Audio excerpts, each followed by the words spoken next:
nào trên ban vòn thôm á nhưng mà trời ơi kim hóng lứa trời bạn thằng mấy này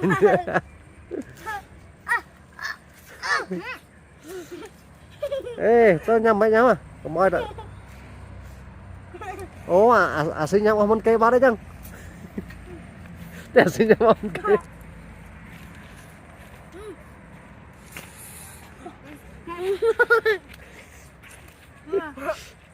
rồi mua giật uôn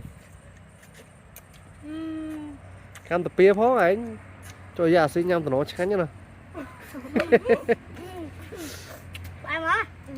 chui bà em chẳng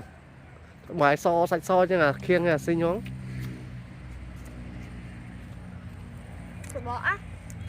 ngâm tầng sờ bó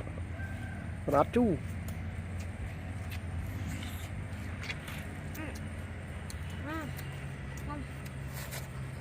trời kim không một sọp thôi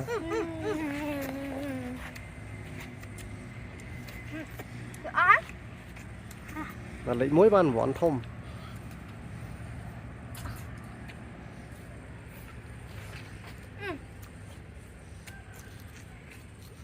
Nam ta sai chưa? thế ăn nhá sờ bó cái nhắm đấy cái nhắm tầng sờ bó à cái nhắm ta sát cái nhắm tầng sờ bó Phải nè. vô sờ bó cháu ắt ơi bình tụi kham tầng sờ bó tập bia mót mày trắng mất ô xinh mày trắng con nhắm phong ô cho bạn xinh xinh mà lệnh môi ba đây họ bị khổm bé xinh tao hồi thế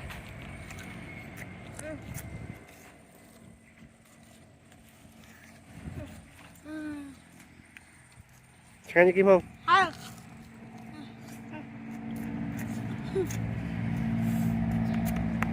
mùi môi giặt uôn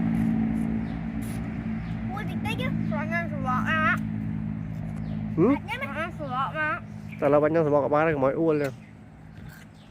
nhau sai ế cháu là hai tại nhau cho bốn hai đã cháu này chầm vẹn khói chầm ót nhau sờ bò em hai này cho không mót mình xạ trình với nhỉ chầm vẹn khói chầm dương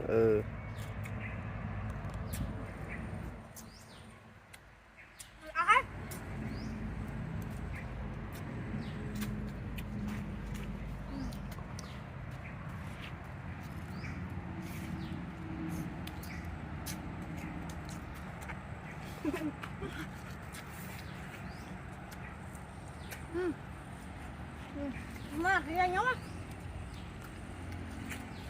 kim không trong thôm những kia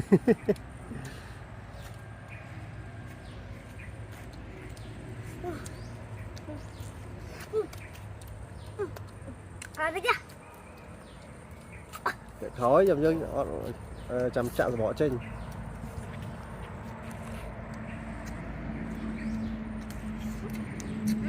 Bỏ.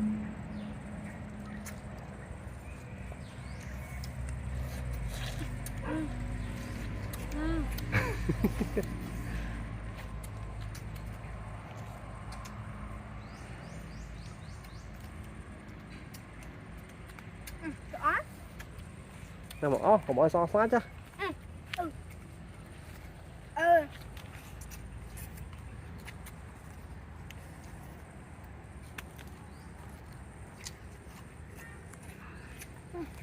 Năm cha rồi bạn, năm rồi bạn,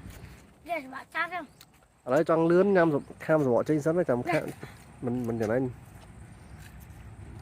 đấy mình kham đôi sách trần pe chứ phải nhâm đôi sách trần pe cọt ơi đây mà đỡ sinh chả rồi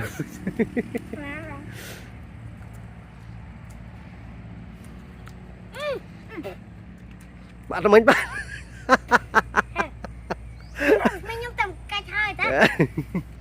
mà này kham là bạn mới nha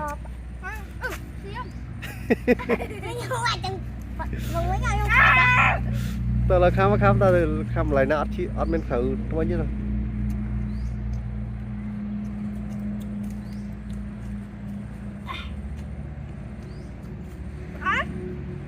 lại ở đã mới rồi kim không nhâm ông muốn là xin nhâm ông muốn lại nó sai trái mà rồi à ừ đúng à à kiếm thấy không ừ kiếm sao không à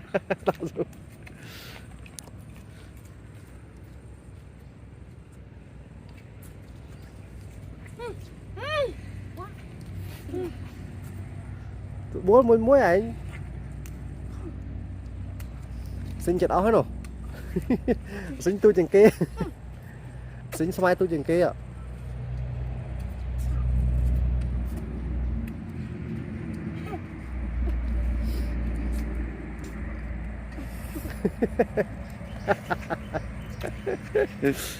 tao sai kim không lấy muối ơi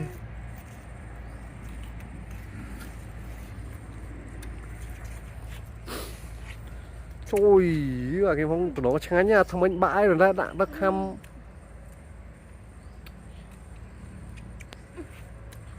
ai không đặt khao khám gì đấy ủa ôi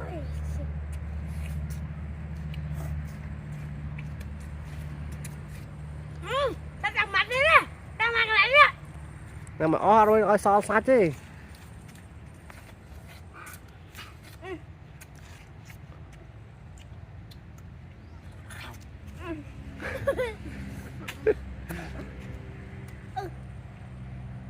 mày ấy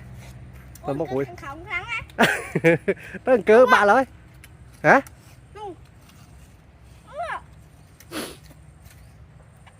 nghe mà biết bạn vào đòi đó ô xin lên tầm một con nè chú ơi